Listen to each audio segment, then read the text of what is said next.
listening to The Nasty Table, the premier source for tabletop role-playing actual play.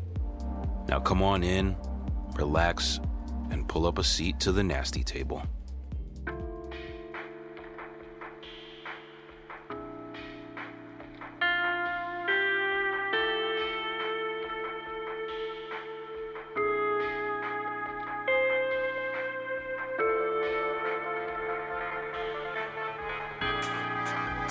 On the last episode of 12 Gauge, the glass ball. I don't see it in here. Did you do something with it? That's gonna be a problem. That can tie it. Go stupid. G-Cell reports that the ball went missing. Greg! How's she looking? Old. Will I see you again next Sunday, Greg? Mary, I don't think so. It's spaghetti night. Steady is the hand that guides judgment. Yes. No. Debrief concluded. You'll find a man in a gray coat reading a newspaper. Pick up what he leaves you. I'll do as you ask. Yo, come on, guys. Let's get a drink. Come on, one drink. I'll do one. Add a new bond. G-Cell. Head on your planes and go home.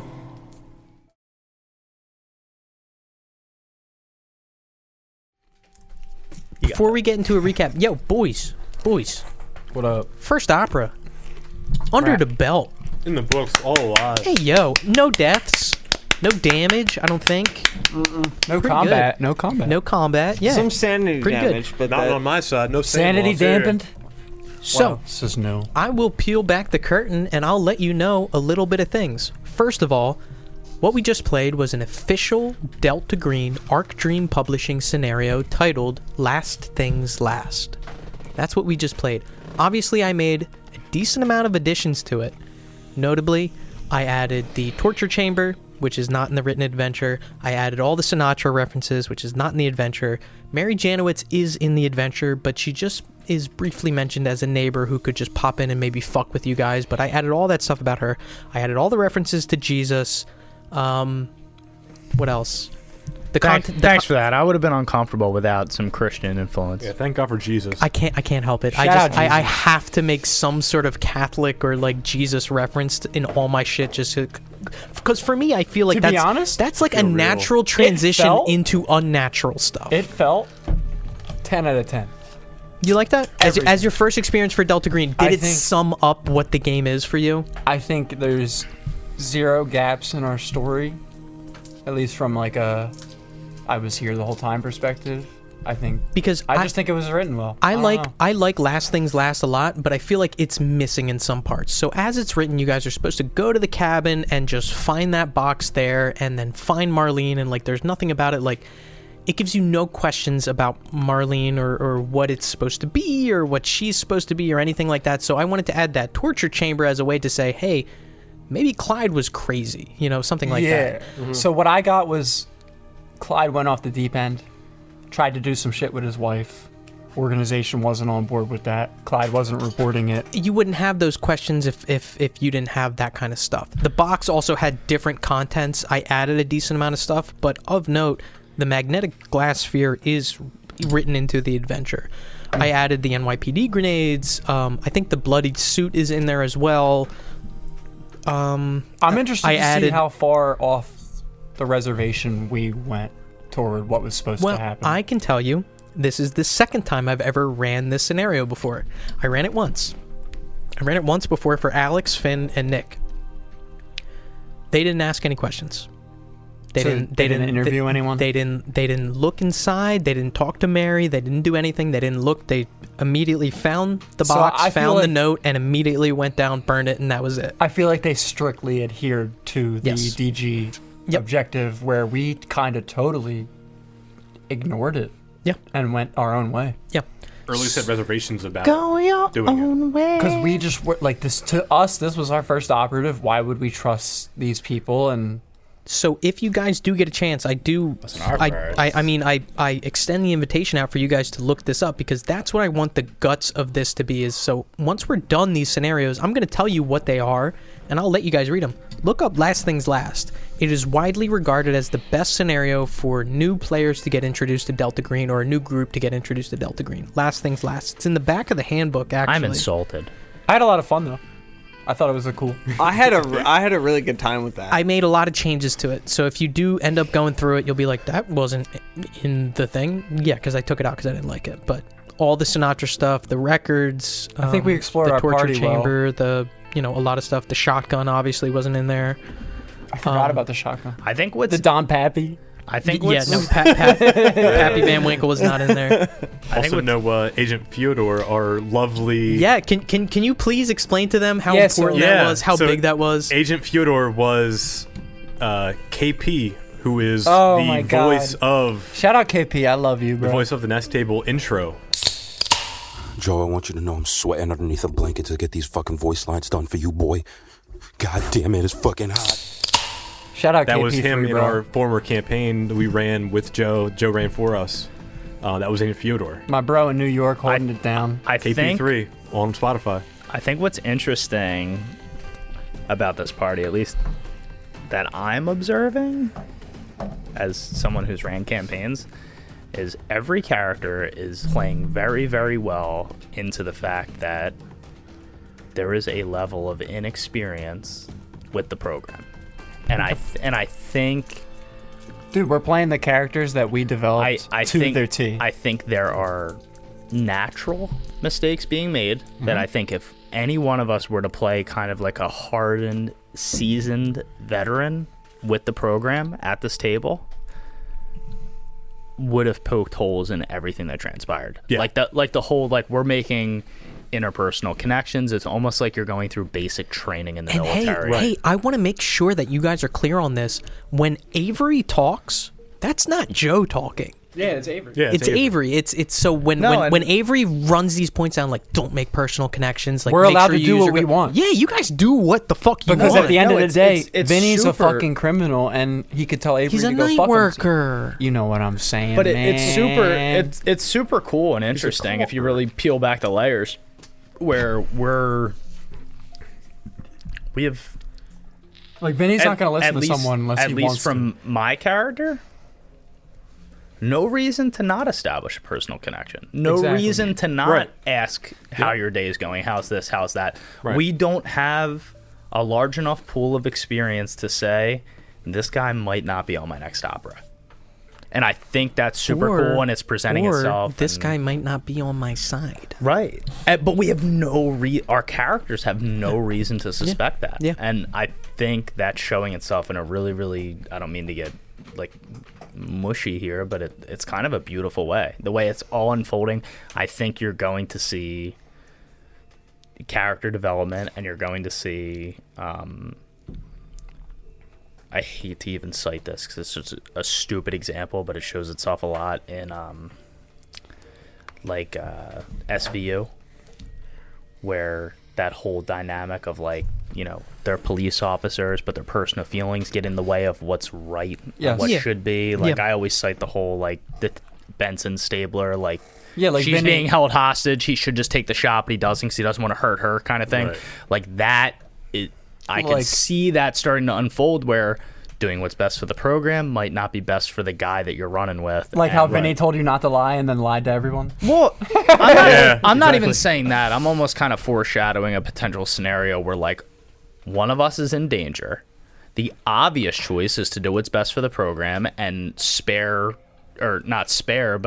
not really factor in the human that could be in danger if you make the decision you make. I mean, that's going to weigh on the character. I also think that it's super interesting is, say a member of G-Cell dies and a new member comes in who's been with the program for 10 years, knows How the ins and that outs, would- has been betrayed before, like, knows it inside and out, how that would affect the dynamic of the group. Probably tear them apart. Right. I yearn for that, actually. would be Like, very, very interesting. One thing that I love that nitty gritty shit. Like, Did you leave the front door unlocked at the cabin? That's the Yeah, best I mean, shit. but that- there's a line to it, like the Simon Says shit, but like that shit, it matters. I want to be Yeah. tested. I want I mean, consequences. I don't know I if want you- that Yeah. shit. I don't know if you've been catching me over the fucking operation, but I've been very key on tying up loose ends like that. yeah. You did catch me on that the shit. door. That shit does but matter, and people. I I feel have- like a lot of people hand wave. That I feel shit, like but as the criminal, the night worker, It's my job to like keep an eye on those things. Yeah. Joe, Because that's my specialty. for what it's worth, and I'm not speaking for myself, I'm speaking for the other three gentlemen at the table.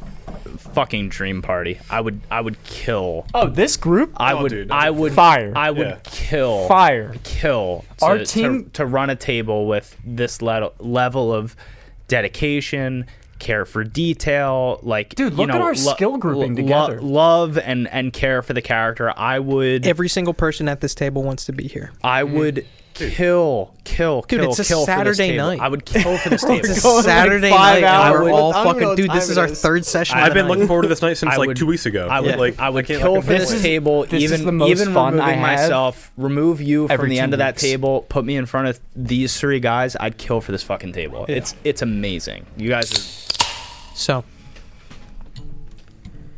disembarking from Operation Red Prologue, G-Cell finds themselves on their various planes. Whether it be the three of you who are finding yourself on commercial aircraft going home, or Johnny, aka Agent Gonzo, manning his aircraft to fly back to Baltimore, you guys disembark from the airport and go home. I would like to introduce the four of you to what we refer to as home sessions, otherwise referred to as vignettes. Typically, I'll refer to these as home vignettes or vignettes, but what they are is a time for your character to readjust, reevaluate, take inventory, see what's changed, interact with your bonds, and move forward. There's going to be a period of time before you're called upon again in order to reintroduce yourself into the world that you have left behind. But in that meantime, you get some respite. So, metagaming. Earlier this week, I sent you guys a document detailing exactly the endeavors that you're allowed to pursue, rules as written. You guys have all selected one, whether it be training a skill, returning to nature, fulfilling responsibilities, seeking special training, or anything in between. Now, all of your planes land, and I do want to ask, just roughly, how do you guys get home? What's that first contact back home like? And then we'll step into these vignettes. We'll start with Agent Galleon, aka Pierce. Your plane lands. What do you do? Philly Airport. Pain in the ass waiting for your luggage. It's taking forever. You brought a check bag? Oh yeah. Yeah, I checked that bag. It was a duffel bag. It wasn't fitting in the overhead. It was too big. Meet the parents style. So I'm waiting. Hit the vending machine. Grab myself a Powerade. Hydrate. Maybe got a nice nap on the plane. And I get it, and I'm on my phone getting an Uber. I'm letting the fiance know I'm heading home. Shot her a quick text and take the Uber home. And Uber drops me off right outside of the house. About a 20 minute commute from the airport. It's quiet. Get out front. Look at the house. Meow. Tootsie comes out from the alley. Give him a little chin scratch. Unlock the door. What time is it? By the time you land, probably say it's around maybe 6:30, maybe a bit later, like 7-ish. All right. I get in. Empty living room. Empty kitchen. Looks like there's some leftovers on the counter. Probably still warm, but not hot. Fiance's upstairs, probably doing some office work or maybe a little hobby and it's quiet. Honey, I'm home, kind of a scenario. And she does come out from whatever she's doing, runs up, gives you a big hug, asks you, how'd it go? It went well. It wasn't anything crazy. It was just, second set of eyes kind of scenario.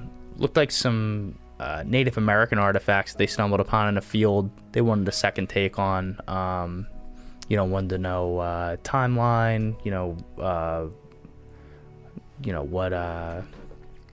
What group, it might have tied to. But yeah, no, it was really good. It was kind of a relaxed couple days. Just got to take a look at some stuff. And They need you in person for this? They can't just send you pictures? well, the problem with the pictures is you can't really get the finer details of it. It makes such a difference to really examine the location of where they were found, really poke and prod, see if there's anything they might have overlooked, see if there were any artifacts left over. I mean, we did a full dig. Christ, they paid a guy $30 an hour to basically comb through a field with a stick like he was a blind man. It was Jeez. yeah, it was pretty wild. But no, it was interesting stuff. Nothing unfamiliar, nothing we haven't seen before, but it was definitely a worthwhile. You know me, I geek out over that stuff, so it was fun. How was your couple days? It was fine. We didn't really do much, but, here and there, just, keeping track of the house and work and chicken piccata on the counter. You want me to heat it up in the microwave for you? No. It still looked warm. I could see steam in the Tupperware. I'll eat it straight, and I'll sit down at the. I do have to go into work tomorrow, but I'd love to take you out to dinner. I miss you. I would love nothing more, honestly. You should be home for the foreseeable future, at least, right? Oh, absolutely. These alcohols are kind of getting a bit much, but yeah, I mean, it's only been a couple. You might be exaggerating a bit. I love you, but I know you're needy. for the listening audience, what does your fiance look like? She is a thin brunette, I'd say of Italian descent. Brown eyes, brown hair, I'd say fair skin. She is on the taller side, so I'd say Pierce is about 6'1". She's probably about 5'10", 5'11". And yeah, I'd say of a thin build. Are you looking for fucking? No. I just Okay. if that's what it is, that's what it is. Cup size. You will tell me her cup size. What color are her toenails? I'd say she's very, very tall. What color are her toenails? And I'd say of a leaner build. They're pink. Okay. So you Get your hand out of your pocket. I put it away. Hands on the table. Hands on the table. Hands on the table. You can watch Three's Company, but keep your hands where I can see them. I'm playing G.I. Joe audio pocket. podcast. Playing G.I. Joe in his pockets. His wife was getting me. You fall in, and she dotes on you, and you eat your chicken piccata, and we'll pick up with what endeavor you wanna fall into. I just want to cool. I want to get this hard set right when you land. What Cool. it's like. Jump over to Marcel, aka Agent Gauze. Good old Marcel lands in the Louis Armstrong New Orleans International Airport. I love that you looked it up. I did. I was sitting here, like, when you were doing yours, I was sitting here looking up major airport, Louisiana. Was Louis Armstrong playing when you were around? When I was around, I'm not that old. Trees are green. So what time would be when he lands? Probably around... At the so for you coming from Columbus to Louisiana, I'd probably say you land probably around like 9 o'clock. All right. Probably as I'm getting on the flight. So what, around like 4 p.m. that day, Yeah. I would have texted my wife and let her know that I'm on the way home. And the trip was kind of a false alarm. It's not going to be 2 weeks, 1 week. It's just I'm coming home on the way, and just kind of let her know. And put my phone on airplane mode and hop on the plane, land down, touchdown around, you said 8 p.m.? 9 Like p.m.? around like 8, quarter to 9, I'd Quarter say. to 9. Yeah. Get your bags, make your way out of the Go away airport. and catch whatever kind of trains that I can get up to Rain. Louisiana. Thank you. And probably get there. Probably takes about 2. I'm sorry, I have to interrupt you. I need everybody here to be clear on this. There is a statue, and I was doing my research, and I need to show everybody in Rain, Louisiana, of a frog. I need to pull this up. There is a statue of a frog in Rain, Louisiana, who is dressed up in a tuxedo with a top hat, and every single angle that you see it, there's a plaque that sits at the base of the statue, and every single angle looks like it's his dick. There is a metal statue of a frog in Rain, Louisiana, of a guy with, it's a frog with a tuxedo wearing a top hat, and he's doing the hello my baby, hello my darling, hello my right now. And every single, my heart's on fire. every single time that you look up this picture, because I was looking at multiple pictures, I'm like, all right, well, like the plaque looks like his dick. Every single picture is like that. From no matter what angle you see, the plaque looks like his dick. This frog in a tuxedo dancing. That's fucking awesome. Everybody do the Michigan rhyme. Everybody do the Michigan rhyme. Everybody loves the Michigan rhyme. See, look, even this Jump, one, hop, even the this one, the plaque looks like his dick. Wow, it does. It really does, huh? Anyway, that's Rain, Louisiana. Oh, and I just realized I would have parked my truck at the airport, so I drive my own truck back. Gotcha. Stopping, of course, at the beloved frog statue in the Fillet the pole. Louisiana. You fillet it as you do, and As you do. make my way on home. Welcome home. Probably like it's got to be pushing like almost midnight. Yeah. Probably like 11:30 for sure. Are you in the sticks? I'm in the sticks. Damn. Up in the bayou. He's done more work on frogs than dogs. Big time.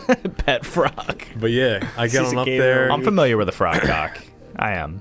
Check I just am. check the mailbox. Hopefully empty. If not, Empty. and head on in the front door. Yep. And your family is asleep at this point. Something's been bothering Marcel the whole time. He's gonna look around for that that painting that good old Mitch Jr. was painting as he left. And you're able to find it easily enough. Mitch And I want to look Jr.? just look it over before I go to bed. And Yeah, I mean, and you look at it top to bottom, and you don't see anything that stands out to you. was it like hanging up on a wall? Your wife probably stuck it somewhere, like a oak okay. chest with all the different Yeah, drawings and. Then I just kind of sigh relief and head on up to bed. Straight to bed. Yep, trying to wake up anyone up. Johnny, Um, getting on the plane, your plane, to drive back. I imagine there's a car in the Baltimore airport that pilots have kind of like a reserve section for. So I go grab my car, and when I get in there, I text my girlfriend Laura, and start heading home and ask if she wants to go hang out the next day. Get home. Actually, I probably pick up Chinese since 3-hour flight, I imagine, 4-hour flight. Yeah. I'd probably say like 4. So 7-8 o'clock, pick Yep. up some Chinese, Mm-hmm. head back home, hang Yep. out for a little bit, eat Yep. some food, and get ready for the next day. I definitely kind of look myself in the mirror and go, this is legit. A little bit of stubble growing in. That 5 o'clock shadow is making its way very prominently. Vinny, Do you have a bond with your beard? you leave Columbus, heading towards Newark International Airport.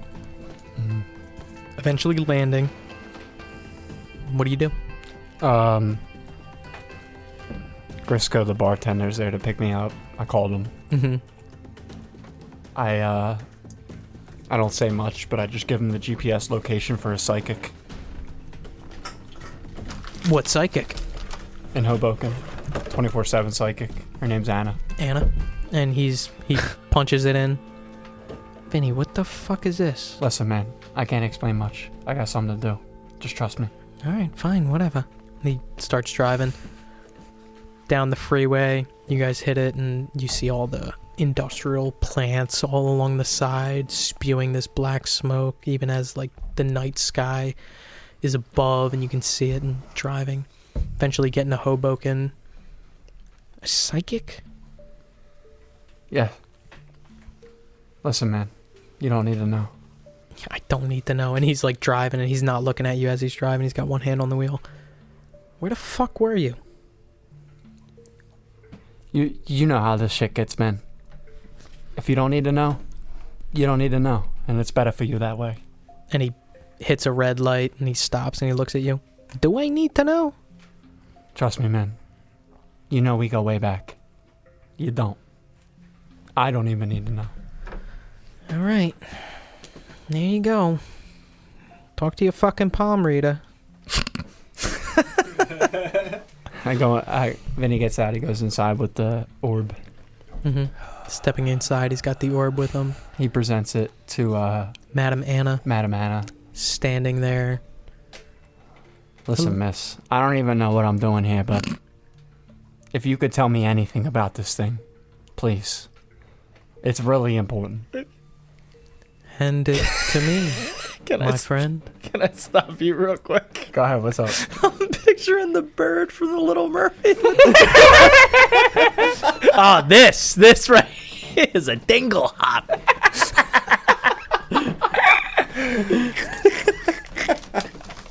Please so be aware sorry. that we do charge $15 for any analysis of artifacts or objects of interest. Yeah, here's a 20, miss. You can keep it. Thank you. And she like puts the ball down on the table and rolls it between her fingers. Was this owned by someone you cared about?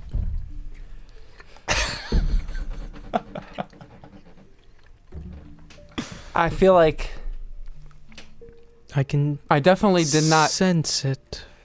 It's not that I care about Did his them. name start with an S? No. An Well, not to my knowledge. An F, perhaps. F-R. Frederick. I don't really see the owner. It was in possession of a man named Clyde. Clyde, yes. Hmm.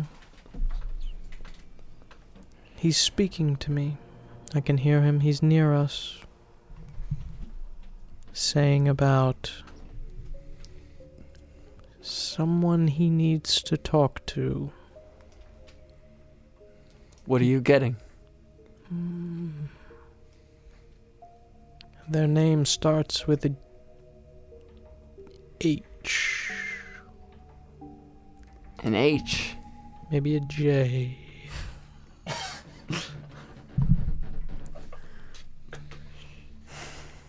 Business dealings with someone. John. Joseph. Is any of this familiar to you? Not that I could say. And like the whole time she's talking, she's like rubbing the ball like on the table. Whose ball is this? Who did this belong to? To my knowledge, it belonged Clyde. to yes, Clyde. Yes. I saw it. This lady's full of shit. Now tell me, how was Clyde related to you? He was a cousin, yes? Sure. A friend. Basically, just an acquaintance. Work associate.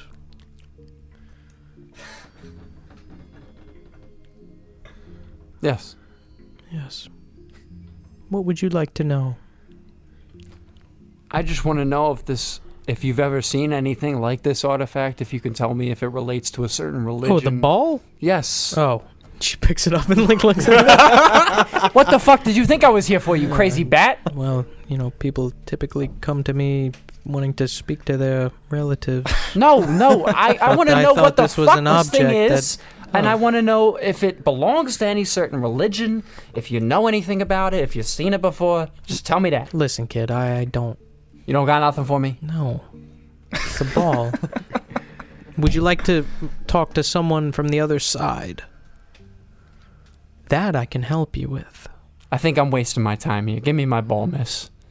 Sure. Roll a Colt. Oh, Jesus Christ. 92 out of 10. Yeah, you fail. Yeah, I fail. So, you leave, Yeah. making your way back out. Grizz is still behind the wheel, and he kind of like has the window rolled down, and he's smoking a cigarette, and he looks out. You feel enlightened? I'm more confused than I've ever been before. All right, get I in the... present him, and I bring it out of my cloak, And I like show him the fucking orb. Yeah. And I just stick it to like a metal pole. Yeah. And he's looking at it. To the side of the Saturn. And I'm like, you ever seen something like this?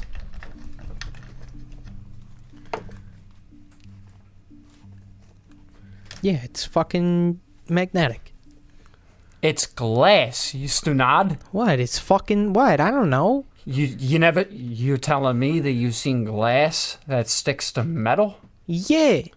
Oh, whatever, you fucking stunad. Never No, mind. dude, my cousin Joey, he showed me one. Oh, you fucking... He ordered it on the TV. Just drive me the fuck home. I gotta see my mother. All right, yeah. Ordered it off He starts driving. Eventually, you do make your way back to your mother's house.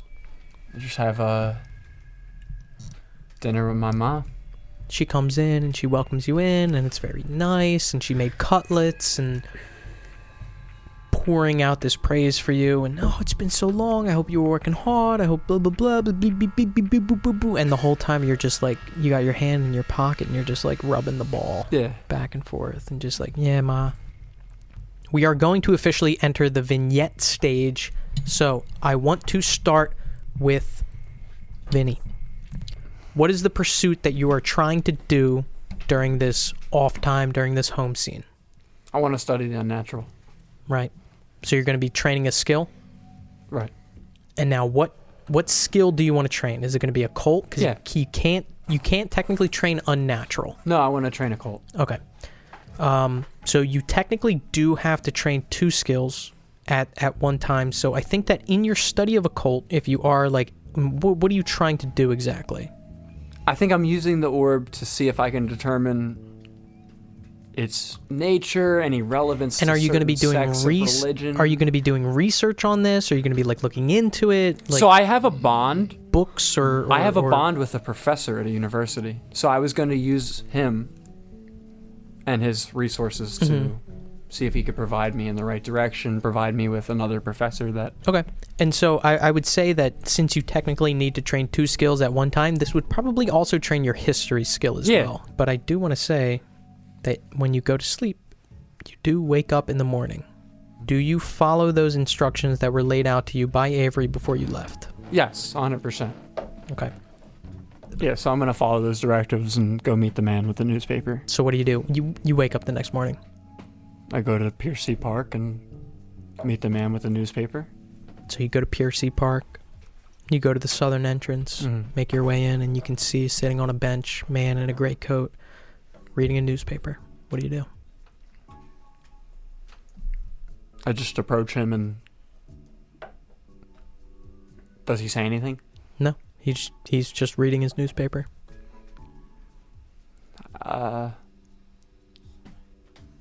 I just tell him, I guess I just nudge him and say, Avery sent me. Sit the fuck down. And I sit down real quick. He's reading his newspaper and he flips to another page. Every fucking time this dumbass sends me fucking idiots. Flips to the next page. Listen, man, I wasn't giving too much. Shut the fuck up, don't talk to me. Flips to another page. Go look at the trees off to your left. He's looking at the trees. Flips to another page. Folds his newspaper. Puts it down where he was sitting and walks off. Vinny picks up the newspaper. Picks up the newspaper and you can see a folded note inside. Inspect the note. What does it say?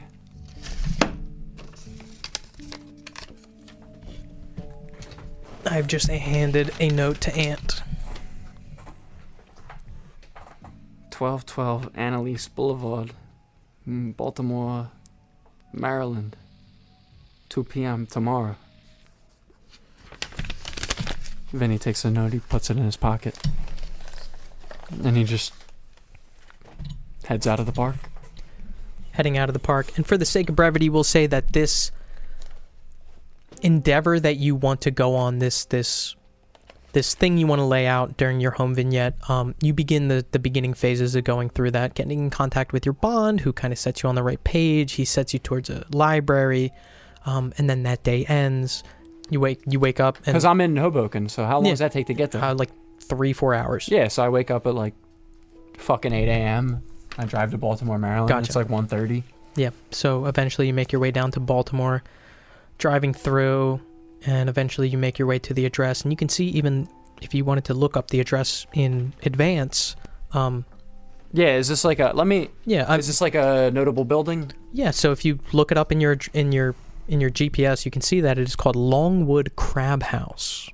So it's just a restaurant. Seems to be. So I'm meeting for lunch. Seems to be. Okay. Perhaps. It's a brothel. I pull up hungry. Eventually you do make your way there, and you can see it. It's like positioned against the harbor, and it's a simple crab house, and you can see like the signage outside. There's some cars in the parking lot, and it looks like simple wood that leads up onto a dock, and it looks like a restaurant, a crab house. I wait out front of the restaurant at exactly 2 p.m. Yep, waiting outside. 2 o'clock hits, nothing. People are coming up and going in, and other people are coming out. I head in. You walk inside? Yeah, and I just look for anything conspicuous. Walking into Longwood Crab House, you look around. For the first time in this campaign, I need everybody to leave the table, except for Ant. So hard right now. Close table, baby, yeah. I feel good to be here. It's a privilege. So, you enter Longwood Crab House. It's not late before you find a woman. Maybe early 30s with short, straight brown hair and a bob cut. She looks tall, thin, generally pretty, sharp facial features, wearing a suit. She's sitting down, eating a plate of crabs, really fucking housing them, cracking the legs, sucking the shells, making a real mess. She looks up as you enter, and she waves you over. Go over. Smiles. She points towards an empty seat across from her. And you can see inside of here, it's a bustling crab house. People being dealt all sorts of seafood and all sorts of stuff. She extends her hand to shake, and then real quick, like, notices it and wipes it on a bib that you're now noticing that she's wearing over this suit, and then puts her hand back out to shake. I complete her request. Yeah, she shakes. Give a shake. Agent Angel, it is a pleasure to meet you, Agent Garfield. Thank you.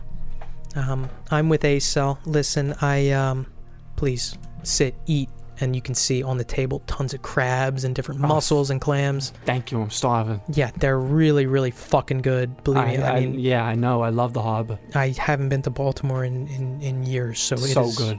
Yeah. Listen, so this is a safe place to talk. I want to let you know that I'm with the program. I just have a few questions I want to run by you.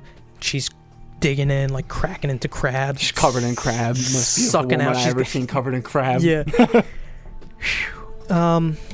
So listen, I know you spoke with Avery. I know, you went through your debrief and all that. And I also know this is your first opera. And sweetheart, please, I want to make it clear.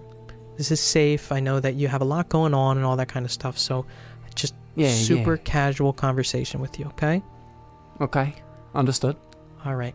So Agent Gauze, the tall one, veterinarian. Yeah. You remember him? The older guy. Yeah.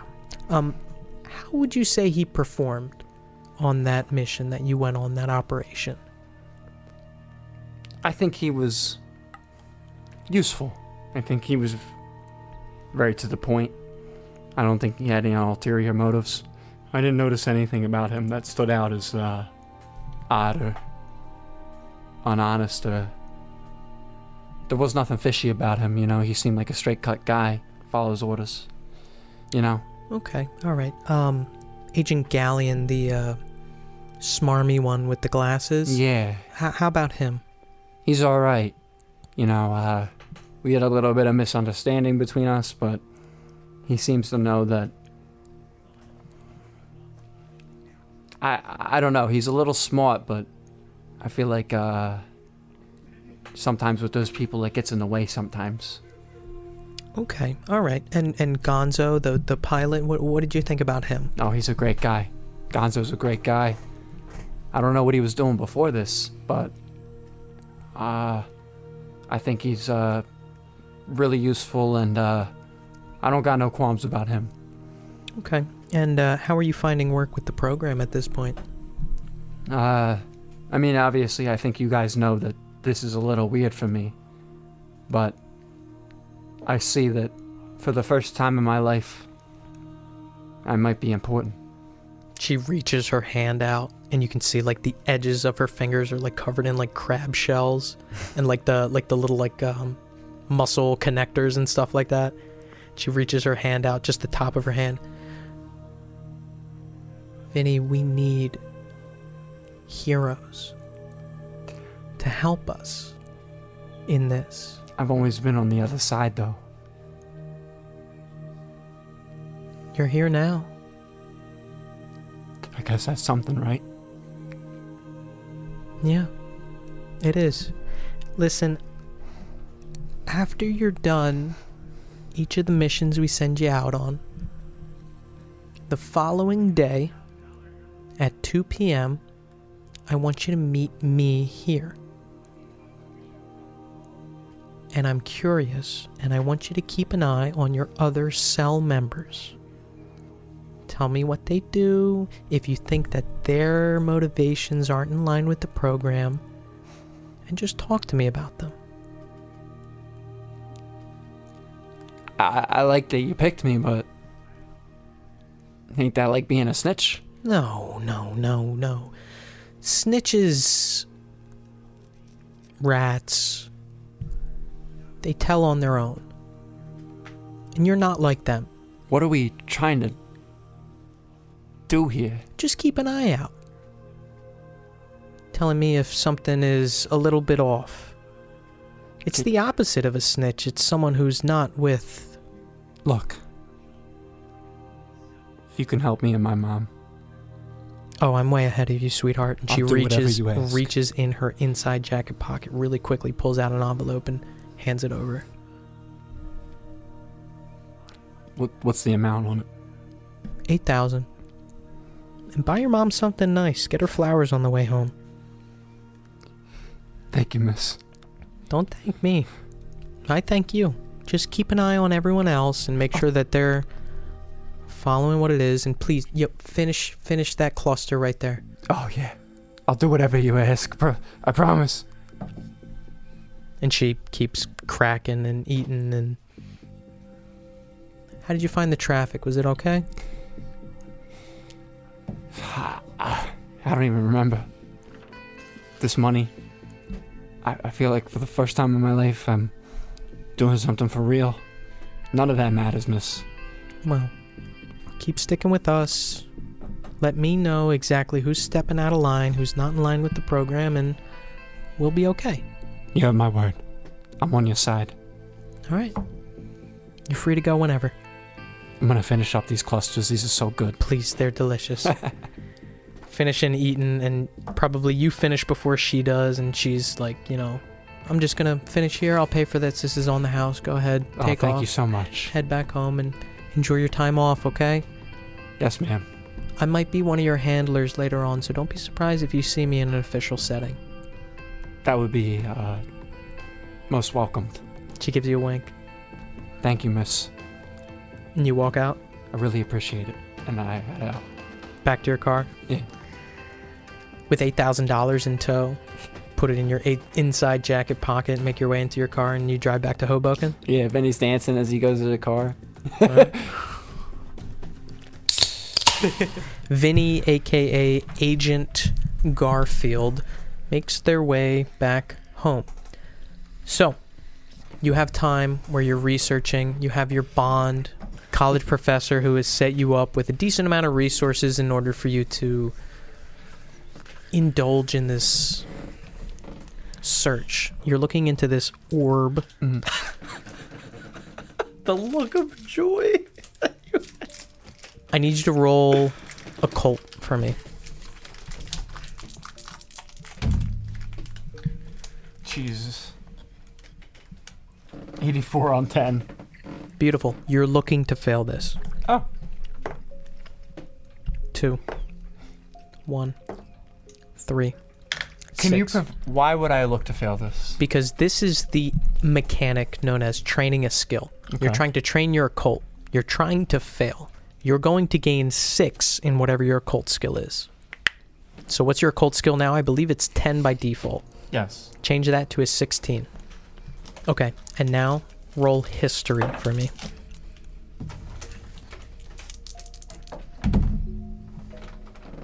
'87. Where's my history at? 10. Okay. Change that to a 19. You're going to gain 9 points in your history. During this vignette, you're training your occult and history.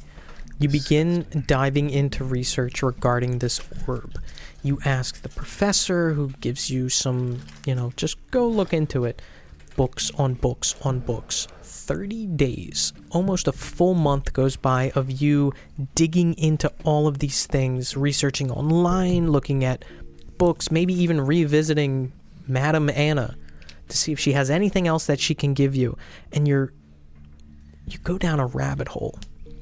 All this occult nature stuff. I'm talking paganism, Wicca, Obia, Gnosticism, voodoo, even non-spiritual practices like alchemy, anything to make this make sense. Beyond that, you even end up looking into things like UFOs and Area 51, close encounters of the third kind, and you're spiraling down. And the more that you're looking into this, the more that you're researching this, the more that you're thinking, what else is there? Spiraling and spiraling, eventually ending up on cryptids, Bigfoot, Loch Ness Monster. How much of this is real? How much is not real? What is real? How can you know? You understand in this moment when you're looking on all these books that are laying out on the table, all these tabs open in your web browser. There's so much out there that could be real. Especially considering all the stuff that happened at Clyde's cabin. And this orb that's just, you catch it just fucking staring at you and you push it out of the way and it sticks because it's magnetic and rolls around on the other side of the table. It's a frustrating moment for Vinny.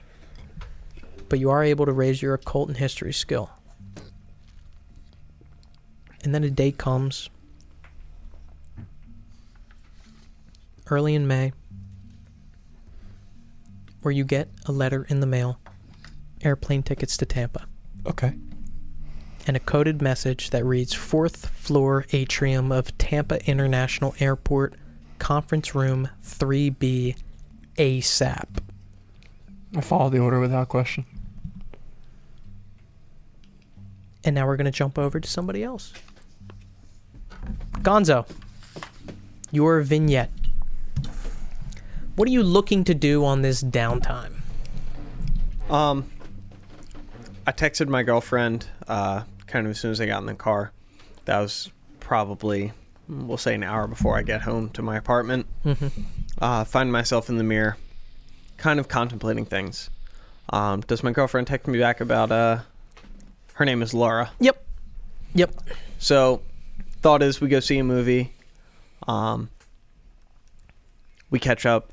And during this time, I ask her, "Hey, how's work the past couple days?" She gives you some vague kind of top scum answer. Oh, it was fine, etc., etc. Go through the movie, go to dinner, day ends, next day starts. What is the endeavor that you're trying to achieve throughout this downtime? Fulfilling some responsibilities, but I also want to prepare myself based on the mission that we last received. Gotcha. I want to pick up a couple items that I think I should start taking with me in all of these different missions that we're being sent on. All right. So we'll start with fulfilling responsibilities just as a overarching theme. I need you to roll sanity for me.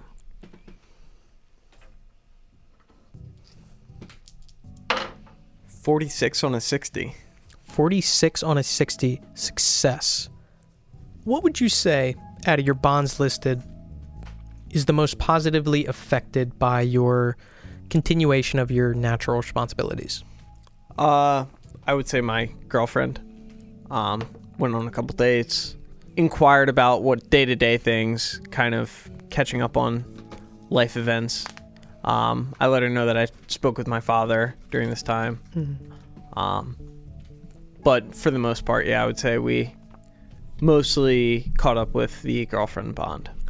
So you haven't lowered this bond by any amount during that operation, but if it was lowered, you would have raised it by 4, in which case it's at the maximum right now, which is equal to your charisma score. Is that correct? Correct. Yeah. So it was successful in trying to return to your daily life, and Johnny, you're going through it, and maybe even you do a couple flights, you know, piloting people back and forth and falling back into this natural life. What specifically are you trying to accomplish during this? I also look through my lockbox. As a military guy, I feel like I have a service weapon, but I also head over to the local, I guess, gun store, weapon store. Yeah. Because I imagine I have a license being a at once cadet or in training. Yep. So I have received the background checks, the necessary information for me to receive a weapon. And what weapon are you trying to purchase? A 1911. Okay, handgun. And, you know, you go through and, you know, you pick one out, and the guy behind the counter, he's like, could I see some sort of identification? And I hand him over my license. And I also hand over badge. I imagine that they are not, maybe not a badge, but like Some sort of military identification. yeah, military for sure. identification. Yeah. I also hand that over. And he kind of grabs it, and he's looking at it. Johnny Walker? Seriously? It's legit. Look me up. All right. We're going to get this paperwork started, and, well, Mr. Walker will see. This should probably take about a week and a half based off of your military ID here. And you can come back and pick it up, okay? All right. Appreciate it. Steps back, prints out some paperwork, gets you to sign, etc., and eventually a week and a half goes by and you're able to pick it up.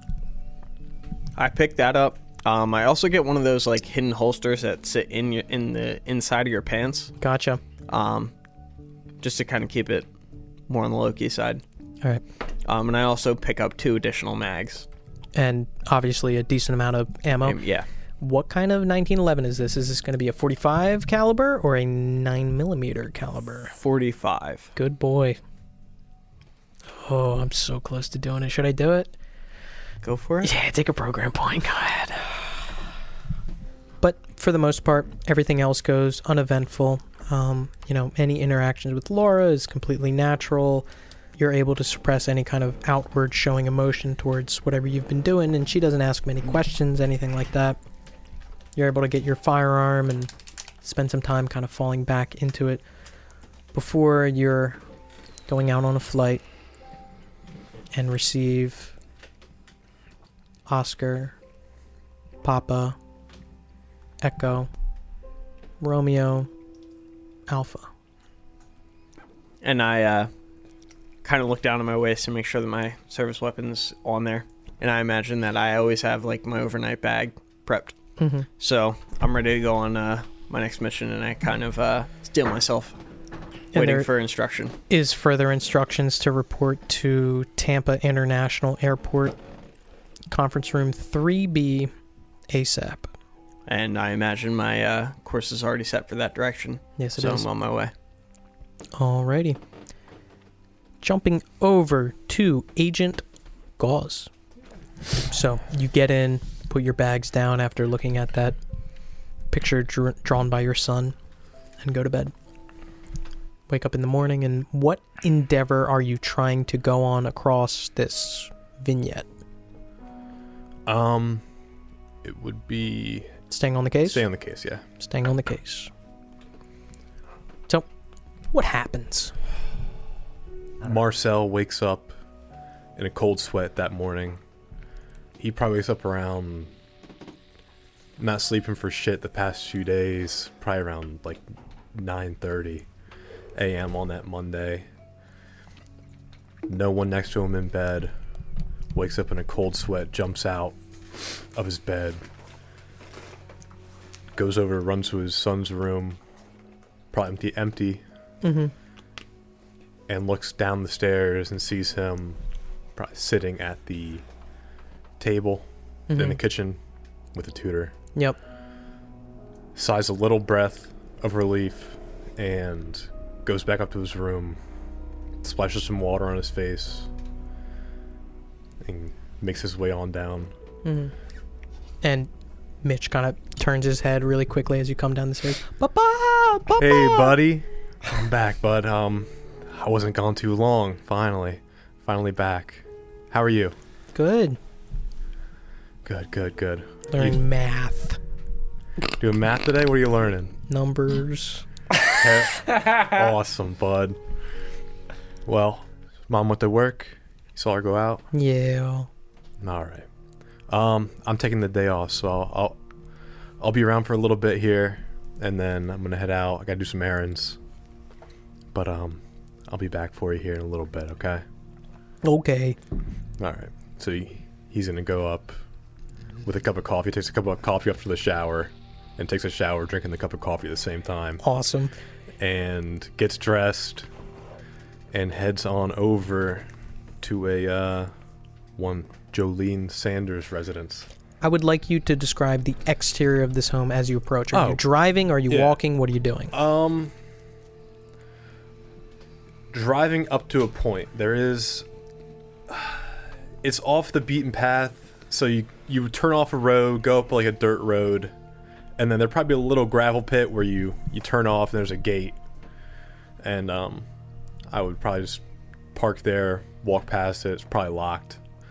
It is locked. And walk on up probably about a good quarter mile, this dirt path. And it opens up into a kind of clearing, trees hanging with some wooden ornaments dangling down, some moss off some of the trees, stable off to the sides, just creatures of all kinds just kind of roaming about. There's dogs, chickens, a couple of cats sitting on top of the chicken coop, just hanging about. He walks up to the front of this white farmhouse. It's not decrepit, it's not well kept, but it's an older farmhouse, painted white. Takes the stairs up to the porch roof painted a bright blue, and he knocks on the door. A few moments pass before an eccentric, perhaps even frazzled looking older woman, wavy, graying blonde hair in a high bun, wearing a purple bedazzled headband. You can see the inside of the home adorned with various oddities, embroidered 5-pointed stars, hanging tapestries of the moon cycle, large shelves housing hundreds of crystals.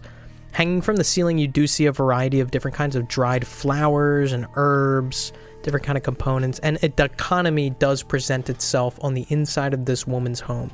You do see all of these things that are typical Wiccan iconography paralleled with an equal presence of down south country hospitality.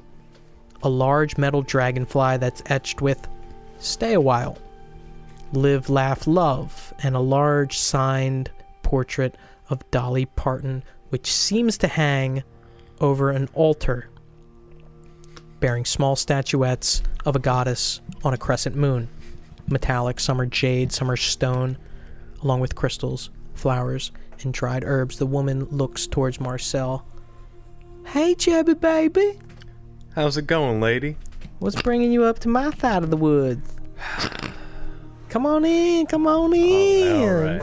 She kind of like moseys her way back and sits back at a chair that you imagine she's been sitting in for quite some time as she's sitting down sorting herbs, not looking up at you as she's kind of using her 2 pointer fingers to sort through different herbs. "What can I do you for, sweetheart?" Sorry to drop in on you like this, Jolene, but I don't know. I'm a little shaken up. Roll alertness.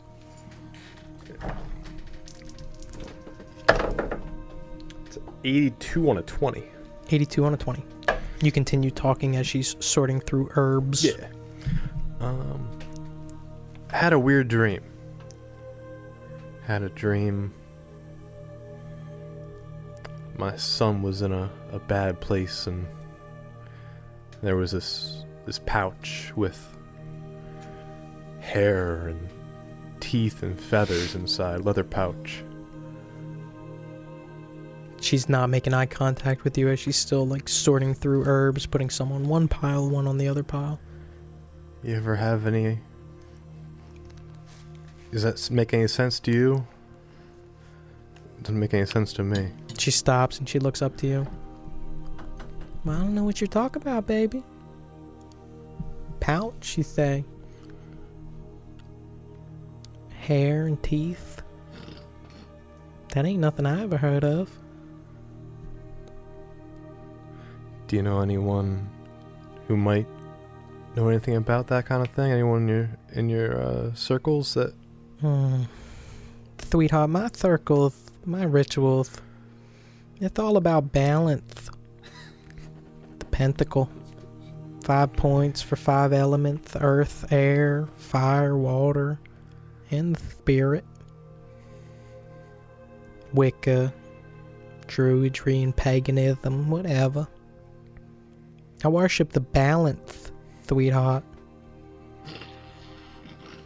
Cleansing the sacred space and calling on the elements.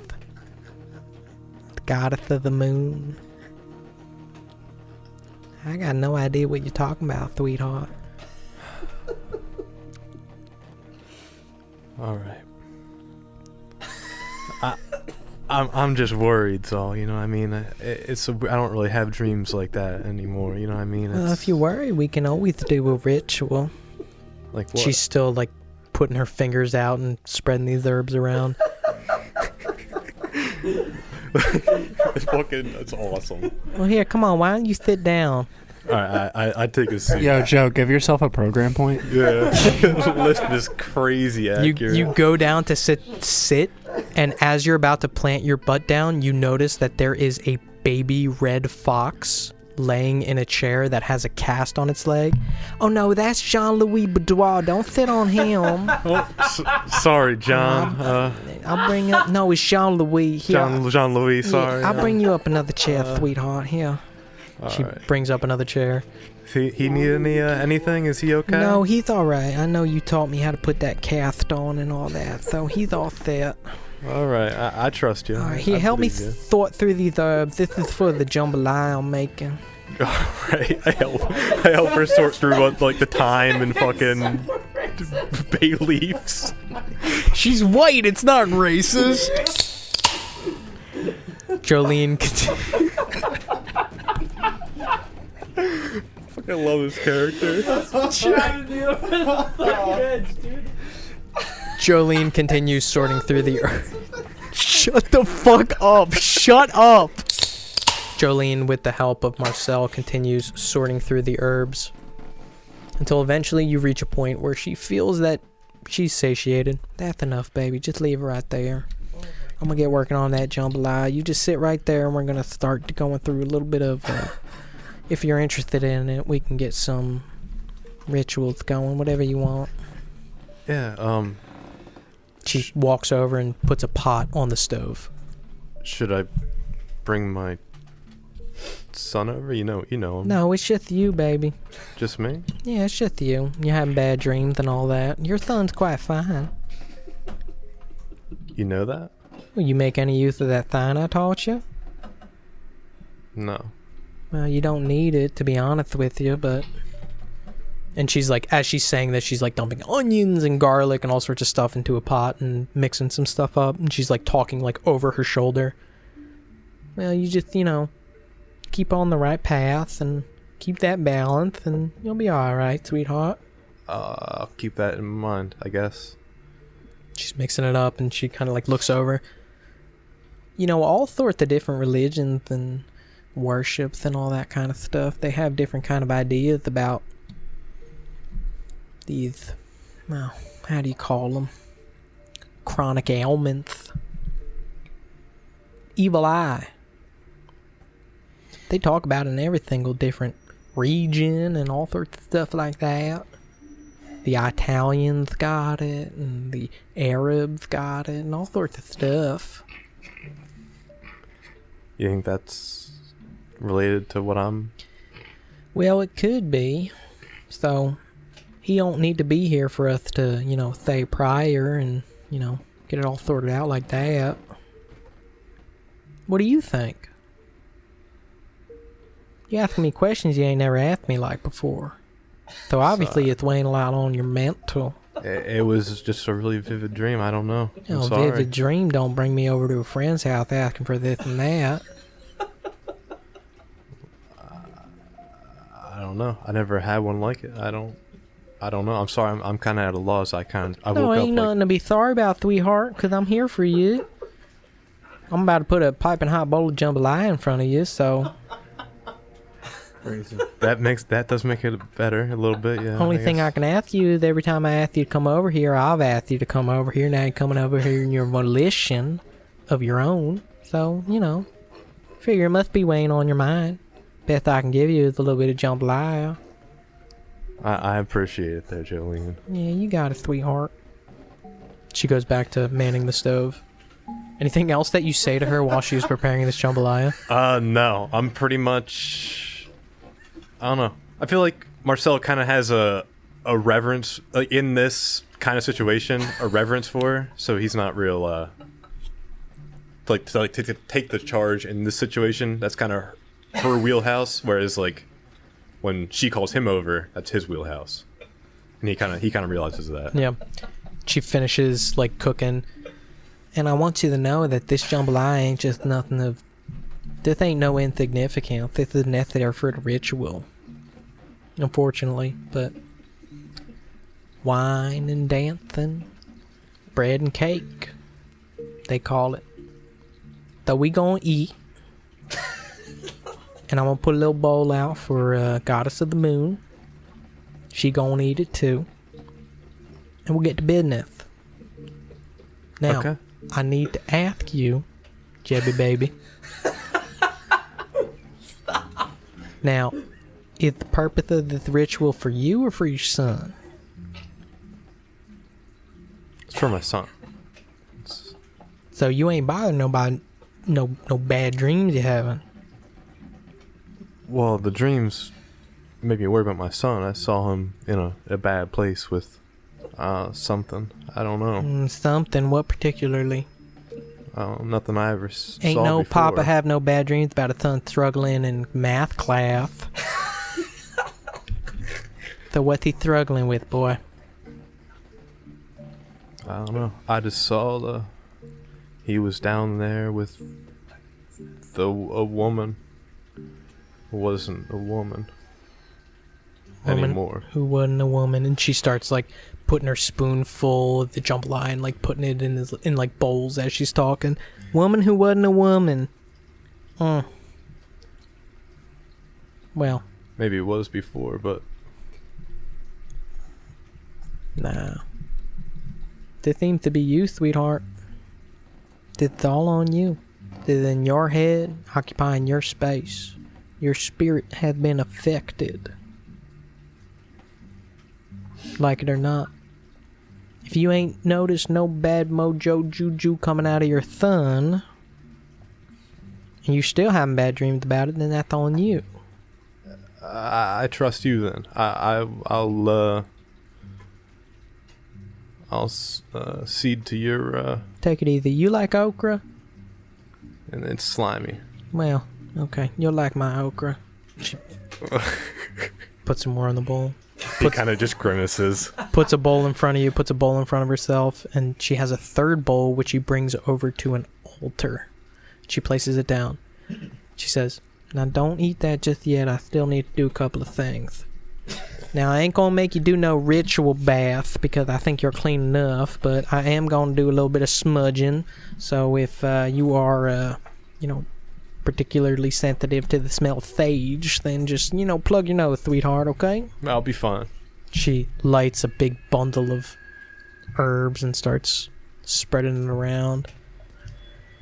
Alrighty, now let me set this altar here, and she moves over the bowl of jambalaya and adjusts the angles on certain crystals that are on this altar.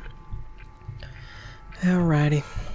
Well, we're doing this inside, so let me get my yarn. She goes over, grabs some yarn, and sets up a preliminary kind of half circle that encapsulates the table that you guys are at along with the altar. Now, so this is casting the circle, as they call it, so we're just kind of separating the boundary between what's happening in here and what's happening out there. So we're going to be inside here. Don't step out of the circle. You understand, Jebby? Yes, ma'am. Alrighty, so sit right there. Alright. Now I want to ask the goddess, and she does she's got her thumb extended out and like draws it across her forehead. I'd like to invite the goddess to please step in here. I'm invoking the elements earth, wind, sky, fire, all that cool, cute little ditty stuff. Give me that fire and that water and all that. Come on in here. Alrighty. North, Jebby, take out your phone there. Yeah. Alright, where's North? He pulls it out and feels it for a little bit too long, but eventually finds his compass app and points north. Come on, Jebby. Right over there? Okay, Right over so that's north. So that's got to be south. Now, which one's east? Which one's west? Never eat shredded wheat. Yeah, so east over there and west over there. Alrighty. So, Goddess of the Moon, you are listening to us here. We have established this ritual site here. It has been cleansed and the circle has been made. We're going to draw our quarters here. Please get rid of all these bad dreams that Jebediah is having. And along with that, please watch over his son. Make sure that there is no outside evil forces who are stepping into him.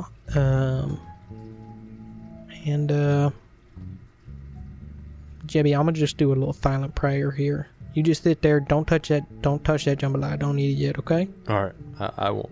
Alright, and she puts her hands together and looks down and starts praying for like 15, 20, 30 seconds. Alrighty, Goddess of the Moon, you have been offered a little bit of jambalaya. I have made it pretty well. It's right over there for you. And she points over to the altar. You just go ahead and dig in. Me and Jebby, baby, we're going to eat up here. Alright, go ahead, eat it. Let me know what you think. Alright. Well, Marcel digs in and... How is it? It's fucking good. Yeah, it's banging? It's really, really good. What about the okra? Marcel does not like okra. Yeah, you don't like it. He tries his hardest to finish it. No matter It's not bad. Like, you've tried okra before, but I mean, this isn't horrible. But it's still okra. Yeah, it's still okra. She eats it too.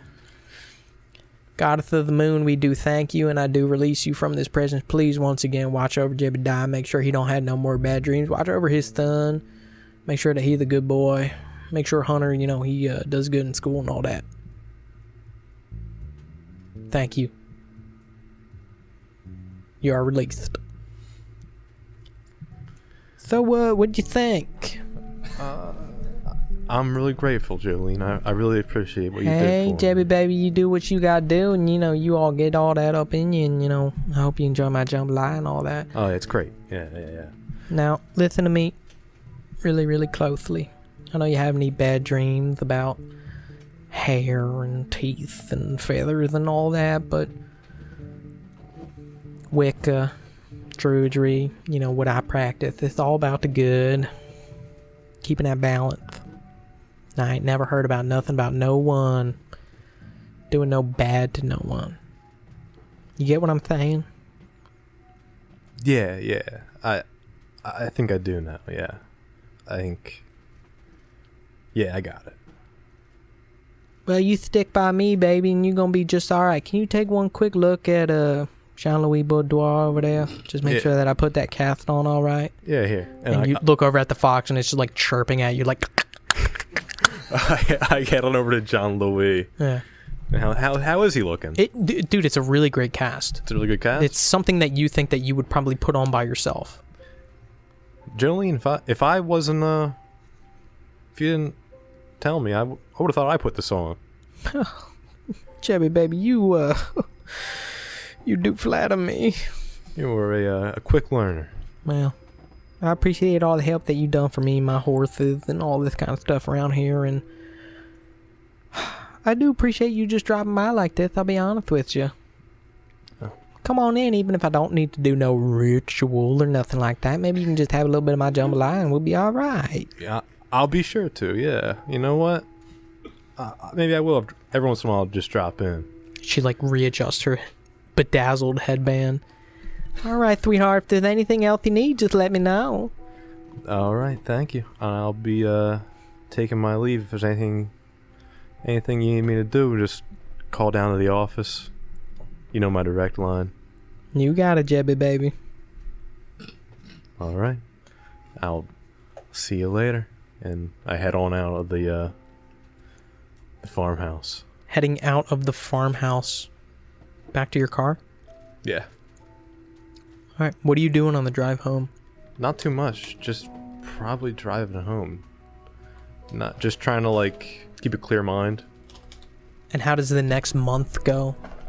It's a lot of spending time with son and my wife. Maybe like once or twice I drop in. I will say, Jolene. for what it's worth, you do not have any nightmares or bad dreams or anything like that. Okay. And I don't notice anything strange. Nope. in Nothing the odd house. with your son, nothing odd with your wife. All right. All seems to be copacetic. Yeah, I mean, maybe take a little like a weekend vacation up to over to Dallas.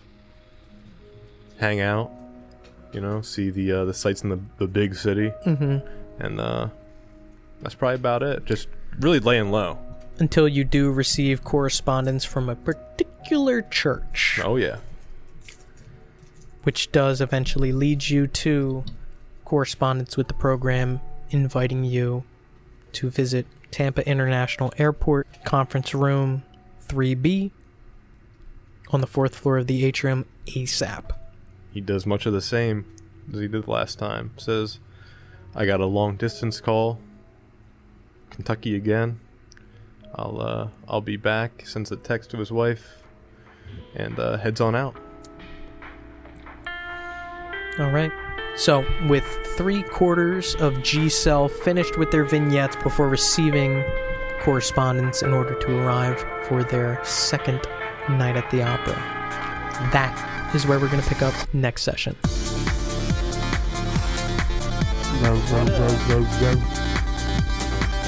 Three sessions is kind of a lot.